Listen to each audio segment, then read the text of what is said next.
আসসালামু আলাইকুম, স্বাগতম বুম বুম কাকার চ্যানেলে আরো একটা নতুন ব্লগ ভিডিও নিয়ে হাজির হয়ে গেছি। আমি আপনাদের নমি কাকা। অনেকদিন পর আজকে একটা মোটো ব্লগ করতেছি। ঘুরতে যাচ্ছে হচ্ছে মাওয়ার দিকে, যাবো হচ্ছে পদ্মা বিচ ক্লাব, একটা রেস্টুরেন্ট আছে ওখানে। টাইম স্পেন্ড করবো, লাঞ্চ করবো, ঘোরাঘুরি তো করবোই। হাইওয়েতে মাওয়া রোডে একটু বাইক রাইডিং হবে অনেক দিন পর।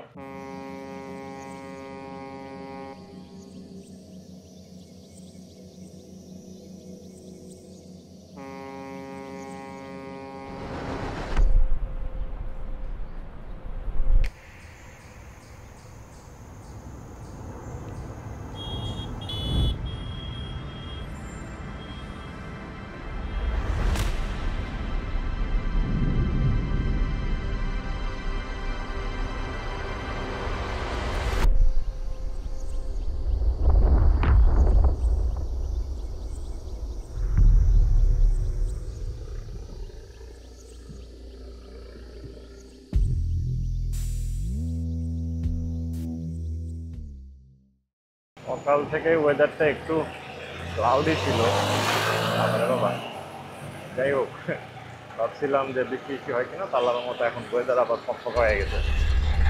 এই করে দিস না, করে দিস না, করে দিস না। আজকের দিনটা একদম নিজের মতো একটা দিন। না কোনো গন্তব্যের তাড়া, না কোনো রুটিন, শুধু আমি, আমার বউ আর এই ব্ল্যাক বি। রাস্তাটা খুব চেনা, তবু আজ যেন নতুন লাগে, হয়তো কারণ আজকের দিনটা শুধু আমাদের। শহরটা পিছনে পড়ে যাচ্ছে, সামনে শুধু মুক্তি।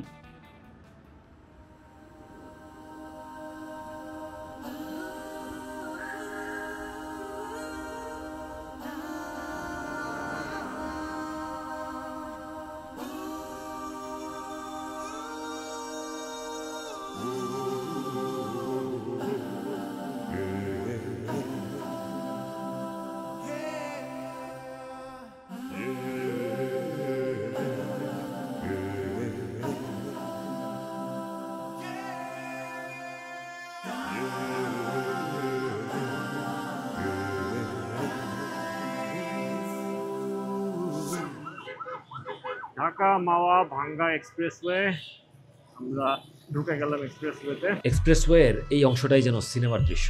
বাতাসের হাওয়া, বাইকের শব্দ, পেছনে শহর আর সামনে পদ্মা।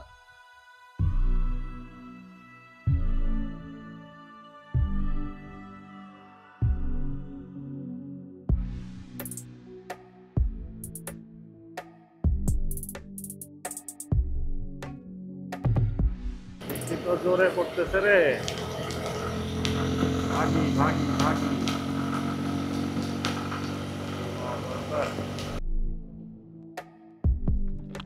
আস্তে আস্তেই যাবো, কারণ রাস্তা রাস্তা ভিজা পিছলা, তো হাই স্পিডিং করতে যে আবার পিছলা খায়া পড়তে চাই না। আবার আবার আবার আবার বৃষ্টি চলে আসছে। বৃষ্টি না হলে ট্রিপের রোমান্সই অসম্পূর্ণ। মাঝে 3বার বৃষ্টিতে আটকে গেছি, কিন্তু সত্যি বলতে এই বৃষ্টি আজকের দিনটাকে মনে রাখার মতো করে দিয়েছে।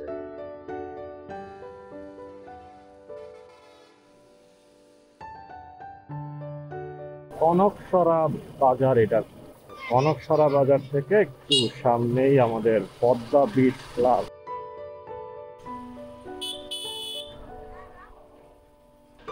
বাহ,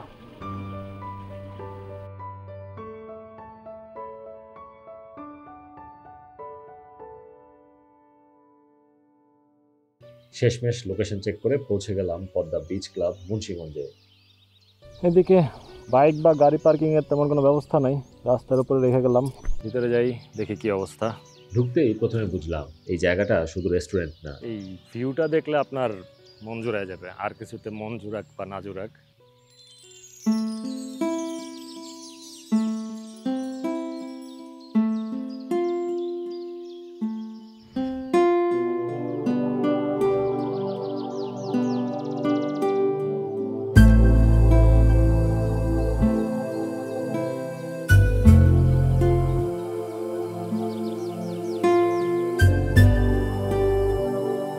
পদ্মার পাড়ে আসছিলাম, ভাবছিলাম ইলিশ মাছ খাবো, বাট রিজিকে না থাকলে আর কি করার। ও ইলিশ মাছের হচ্ছে ঘটনা হচ্ছে আপনার এই ইলিশ মাছ ধরা নিষেধ, এখন ইলিশ মাছ ধরা বন্ধ, সেই কারণে ইলিশ মাছ নাই। রেস্টুরেন্টের ইনডোর আউটডোর দুইটা স্পেসই সুন্দর, তবে বাইরে বসে নদীর হাওয়া খেতে খেতেই বুঝলাম খাওয়া যতটা না পেটে, তার চেয়ে বেশি মনে লাগে। ইলিশ পাইনি, তাই চিকেন সেট মেনু নিয়েছিলাম। টেস্ট ভালো, তবে দামটা একটু হাই। কিন্তু এই ভিউতে বসে খাওয়া মানেই প্রাইস ঠিকই জাস্টিফাই হয়। একে একে নতুন মুখ, নতুন হাসি, অচেনা মানুষ, তবুও পরিচিত লাগছিল সবার আনন্দ। কখনো ছবি তুলেছি, কখনো শুধু বসে থেকেছি। ভিউটা আসলেই অনেক সুন্দর, বিশেষ করে একদম পদ্মার পাড় ঘেঁষে। এরকম রেস্টুরেন্ট আসলে সচরাচর পদ্মার পাড়ে এখনও চোখে পড়েনি।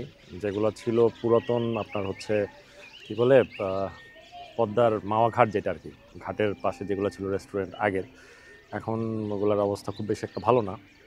তো আশেপাশে এরকম ছোটো ছোটো রেস্টুরেন্ট হচ্ছে। আর যেটা জানতে পারলাম যে এটার সামনে আরও স্পেস ছিল, নদী ভাঙানোর কারণে জায়গাটা অনেক ছোট হয়ে গেছে। তো যতটুকু আছে এখন আলহামদুলিল্লাহ ভালোই আছে। অ্যাটলিস্ট বসে খাওয়া দাওয়া আর এই ভিউ এনজয় করা যাচ্ছে আর কি। আর পদ্মার হাওয়ায় নিঃশ্বাস নিয়েছি প্রাণ ভরে। আপনি যদি শহরের ব্যস্ততা থেকে একটু শান্তি খুঁজতে চান, একদিন সময় নিয়ে ঘুরে আসুন এখানে। ভালো লাগলে ভিডিওটা লাইক দিন আর সাবস্ক্রাইব করে রাখুন। সামনে আরও রোমান্টিক রাইড আসছে।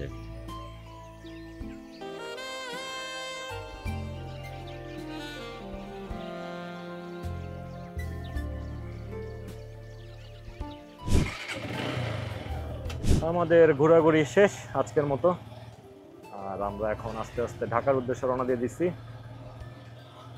পৌঁছাইতে কতক্ষণ লাগবে জানি না, তবে সহি সালামতে পৌঁছায় যেতে চাই ইনশাল্লাহ। সবাই দোয়া রাখেন, ইনশাল্লাহ আবার নেক্সট কোনো ব্লগ ভিডিওতে দেখা হবে, কথা হবে। ততক্ষণ পর্যন্ত ভালো থাকেন, সুস্থ থাকেন। আর এখন ওয়েদারটাও ঠান্ডা হয়ে আসছে। আমরা যখন আসছিলাম তখন প্রচণ্ড রোদ ছিল, রোদের তাপ ছিল, আবার বৃষ্টিতেও ভিজছি। বাট দিন শেষে মানে বলে না যে শেষ ভালো যার সব ভালো তার, তো শেষটা অনেক ভালো ছিল, মিস করব।